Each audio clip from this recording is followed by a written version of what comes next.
Assalamualaikum warahmatullahi wabarakatuh. Jadi pada kesempatan kali ini, saya dan teman saya, Retno Wahyuni Putri, ingin mempresentasikan hasil kerja kami, yaitu estimasi kasus COVID-19 di Kanada dan Austria menggunakan VAR model.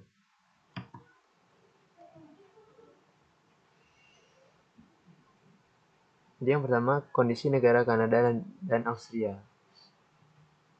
Kanada merupakan salah satu negara dengan jumlah penduduk terbanyak yang terjangkit virus corona. Hingga saat ini, tanggal 29 Mei 2020, dikonfirmasi sebanyak 88.512 orang positif, 46.840 orang sembuh, dan 6.877 orang meninggal dunia. Namun, saat ini setelah 2 bulan terakhir melakukan kebijakan lockdown, saat ini Kanada mulai melonggarkan aturan lockdown.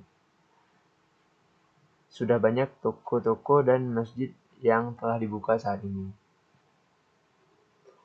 Kemudian Austria merupakan negara pertama di Eropa yang secara rinci dan optimis membuat rancangan untuk mengakhiri lockdown pada tanggal 14 April 2020. Austria bersiap untuk bangkit dengan membuka kembali toko-toko yang ditutup selama lockdown. Selama 3 pekan, Austria mengunci diri. Sekolah, teater, area wisata, hingga gereja juga ditutup. Semua orang diminta tinggal di dalam rumah dan bekerja dari rumah jika memungkinkan. Jumlah pasien yang dirawat di rumah sakit stabil. Hingga Senin kemarin, jumlah kasus infeksi virus corona di Austria sebanyak 12.206 kasus dan yang tewas 220 orang. Namun, walaupun aturan lockdown telah dilonggarkan, pemakaian masker di luar rumah wajib dilakukan selama lockdown sudah dicabut. Ini untuk menghindari kembalinya wabah corona di Austria.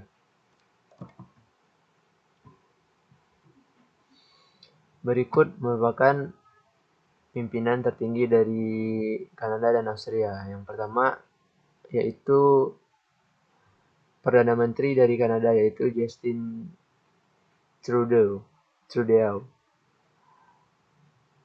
yang membuat kebijakan yaitu perbatasan negara Kanada ditutup untuk seluruh pengunjung asing, kecuali Amerika.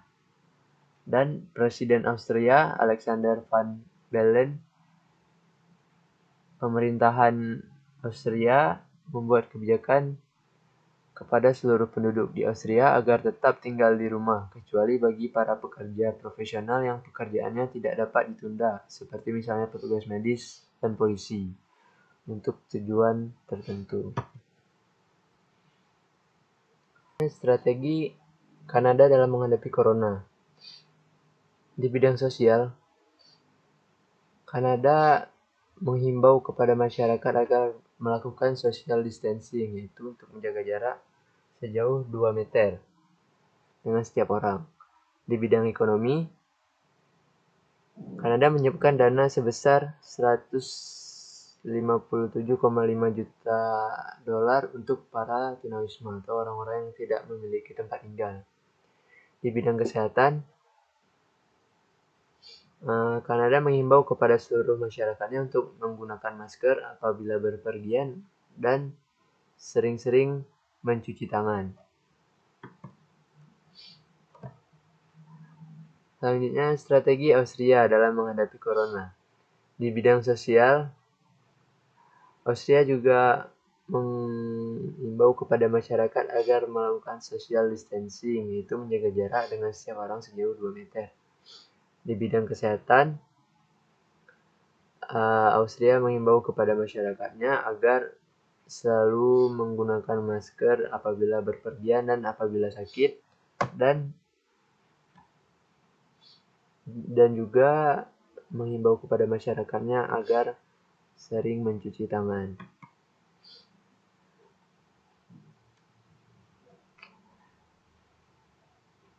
Jadi selanjutnya deskripsi data.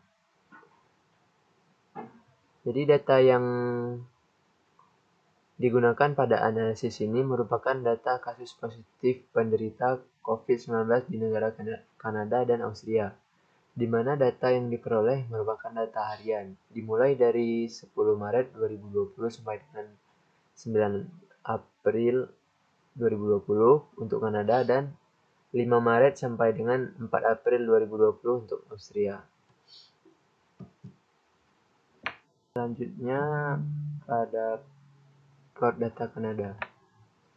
Plot data Kanada dapat kita lihat grafik tersebut menunjukkan bahwa data jumlah kasus positif di Kanada pada tanggal 10 Maret 2020 sampai dengan 9 April 2020 tidak stasioner, dikarenakan nilai mean dan varian tidak menyebar pada sumbu horizontal sepanjang sumbu waktu, dan juga lebar pita pada setiap data nilainya jauh, dan pada plot terlihat adanya tren atau musiman data yang meningkat.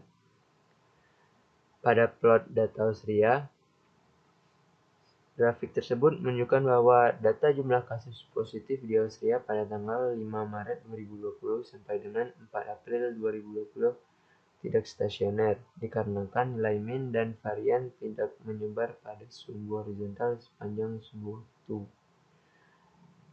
dan juga lebar pita pada setiap data nilainya jauh, dan pada plot terlihat adanya tren atau musiman data yang meningkat.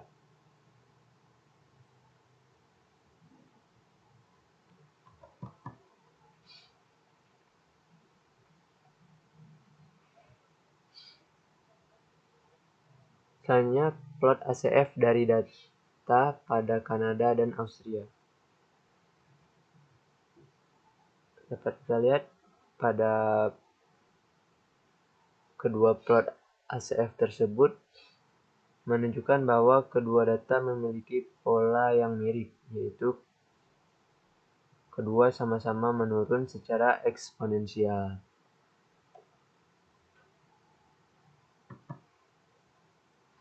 Hanya plot varian gabungan kedua data.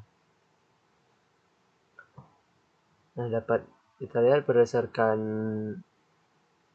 plot gabungan kedua data tersebut bahwa kedua plot tersebut memiliki pola tren yang sama, di mana kedua data memiliki waktu start dan end yang berbeda. Kanada start pada tanggal 10 Maret dan berakhir pada 9 April, sedangkan Austria start pada tanggal 5 Maret dan berakhir pada 4 April. Baiklah, terima kasih kepada Aidil Fitra yang telah menjelaskan sebelumnya. Di sini saya akan melanjutkan tentang kointegritas data. Nah, kointegritas data ini memang harus dilakukan sebelum estimasi varians dilakukan. Nah, di sini didapatkan p-value-nya itu 0,9764 yang nilainya lebih besar dari tingkat signifikansi 5%. Nah, berarti dapat dikatakan bahwa data yang digunakan tidak memiliki kointegritas. Seharusnya apabila kita akan melakukan estimasi model varians, data yang digunakan harus memiliki kointegritas. Namun, karena tujuan pada tugas ini adalah untuk melihat estimasi varians dari modelnya, maka pada kasus ini tetap dilanjutkan. Nah, selanjutnya yaitu melihat uji kestasioneran data menggunakan ADF.test atau melihat kestasioneran data secara mean. Nah, pada kedua negara sama-sama dilakukan 2 kali differencing. Barulah data dapat dikatakan stasioner karena pada 2 kali differencing inilah didapatkan nilai p-value yang lebih kecil dari alfa sehingga dapat menolak H0 dan kesimpulannya data dapat dikatakan stasioner.